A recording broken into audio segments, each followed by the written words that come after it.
Hi, this is a chat about the gut microbiome. So just to say that this is a very simplified version or simplified chat about what's actually a very complex topic. And there are a couple of reasons for that. One, because it's such a vast topic, the video would go on for days. And secondly, it's something that's only recently had a lot of research going into it. So there are a lot of things about the microbiome, the gut microbiome, that we don't understand. So first of all, what is a microbiome? So we don't just have these in our guts.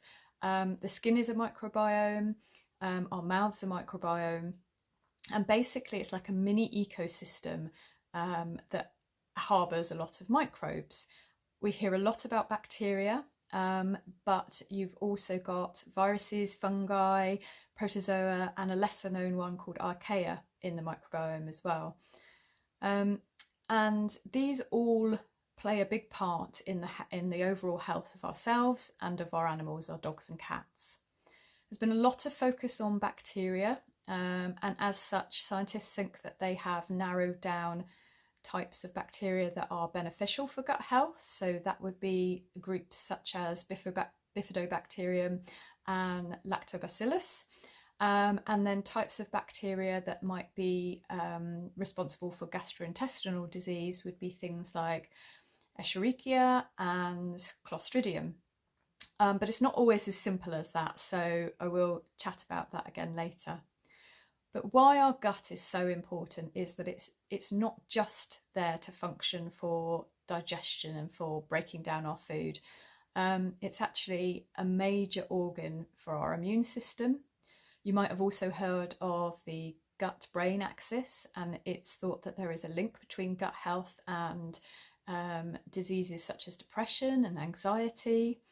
There is a lot of research going on between gut health and obesity and other diseases, including kidney problems, joint disease. So it is a really fascinating subject, and something that hopefully there's just going to be more and more research about.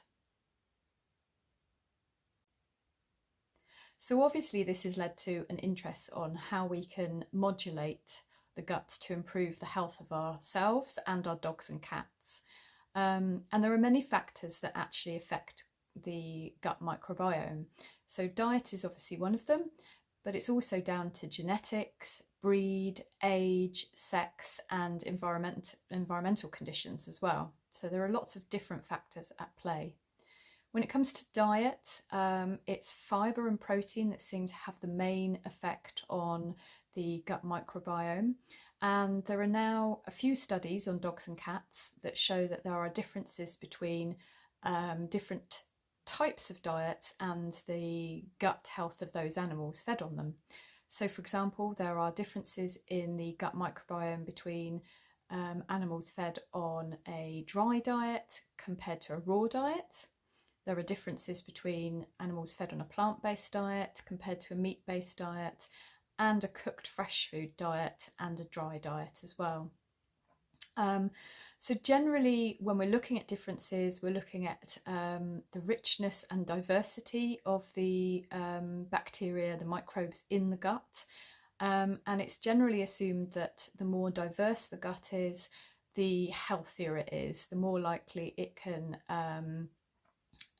bounce back from illness or fight off disease. So diversity is really important.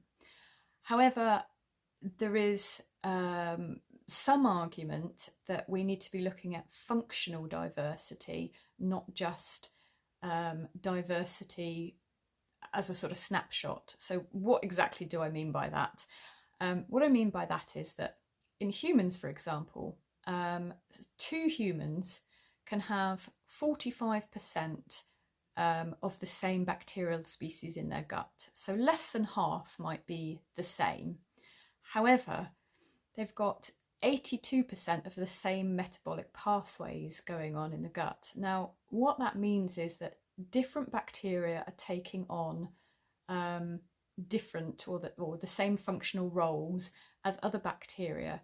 So just because some bacteria are lacking or some are maybe overabundant doesn't necessarily always indicate ill health. It is a much more complex system than that. So that's why I said it was really hard to simplify. I also mentioned earlier that in general it's thought that groups of bacteria like Bifidobacterium and Lactobacillus are thought to be good or beneficial bacteria, whereas Escherichia and Clostridium are thought to be harmful bacteria. But just to go back to that point and say it's not as simple as that, for example, an overgrowth of Lactobacillus can actually cause SIBO, which is small intestinal bacterial overgrowth. So actually too much of it is not a good thing. And when it comes to Escherichia, which we may have heard of in the sort of harmful form E. coli, that's what the E stands for, that can obviously be pathogenic. But there are other types of it that are normal in a healthy gut function. So it really depends on lots of different factors. It's not just as simple necessarily as saying there's good and bad bacteria. So as you can see, there are quite a lot of drawbacks when it comes to assessing gut health and looking at ways to improve the gut microbiome in not only ourselves but in our dogs and cats. Generally, it's thought that, as I said, fibre and protein have the biggest effect on the gut bacteria, but at the moment we don't have information to hand to tell us what is the optimum level of fibre, the type of fibre, the level of protein or the type of protein that is most beneficial. We're lacking that information. The other thing is that when measuring these differences in dogs and cats fed on different diets is that we don't have a universal definition of what is classed as a normal, healthy gut microbiome. So because scientists haven't agreed on what is the definition of healthy, it's very hard to work out what's unhealthy, what could be a problem, disease problem or disease causing issue. So it's hard to define that. There are also tests where you can get kits to test your dog and cat's microbiome to see if they're healthy or not. And, you know, while some of them might be quite useful, others are not always that accurate. And that's because there's no standardized way of collecting this information. So one test company might use a different way to another.